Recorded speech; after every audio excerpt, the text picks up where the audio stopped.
Name? I'm Herb. Herb. Yes. Nice to Yeah. meet you. So Herb Stratford, KMSB Fox 11. So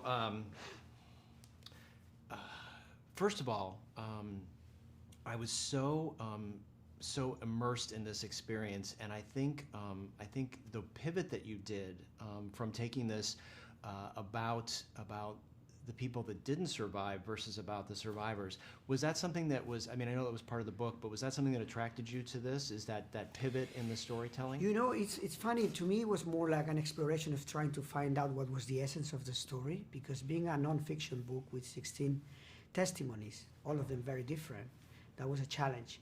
But the first email I sent the survivors were those lines from Roberto Canessa telling the dead, accepting peace, the fact that we live the lives that you didn't have the chance to live. So when I see that now, I can see that that was the essence of the story already, to establish a connection, a dialogue between the living and the dead.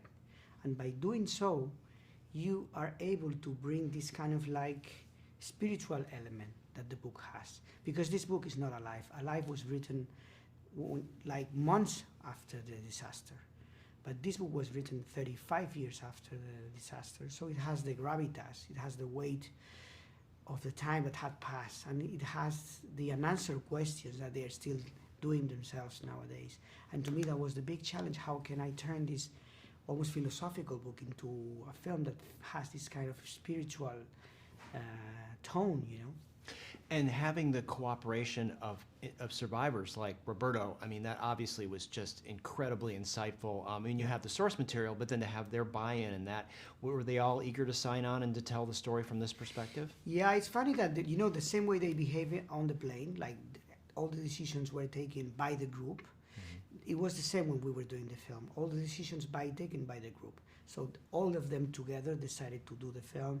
And we had the collaboration of all of them. All of them met their actors, spent time with them, were in contact during the shoot, and that was a privilege to be able to tell this story in contact every day with the people who was there all the time. That was a luxury. So that process of discovery, that must have been something that was just so fascinating too, because you probably had a different level of cooperation because you were telling it from a different perspective. Did new things come out, like new photographs and new stories and new relationships? Yeah, to me it was more about the details, not about the fact. It's like I need the fact. And there were already 2 movies done about this story, lots of documentaries. So to me it was all about creating moments of truth in front of the camera that will reveal in a much more meaningful way what they went through. And that's why it was so important to me, the performances. I told all the head of departments, this film is all about the performances. These guys are going to live the same journey, not the same, but a similar journey these people went through. They spent 140 days going through a strict diet, going through a sense of isolation, shooting very far away from home, very far away from their families, from their girlfriends, and experience the similar conditions. We shot in the snow, you know, so it was all about making the things happen in reality in front of the camera, make it look like real, and put all the head of departments at the service of that performance. And I just have to say, the experience of seeing this film in a theater is just absolutely remarkable. The sound design, everything, seeing on a big screen, that must have been really rewarding to bring that story to such a fruition, because even 10 years ago, you may not have been able to do some of the things you did on this film. Yeah, you know, and it's a very complex film in terms of the technical. It was shot in Spain, in a valley that looks alike the Valley of the Tears in Argentina, but it's 10 times smaller. So all the backgrounds had been replaced digitally, but not using CGI.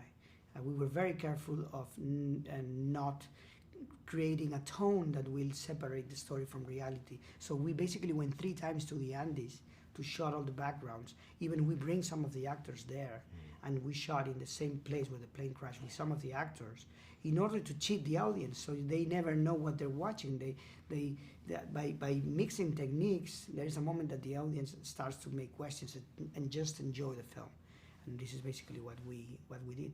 Congratulations on an amazing accomplishment. Thank you so much. Thanks. Right.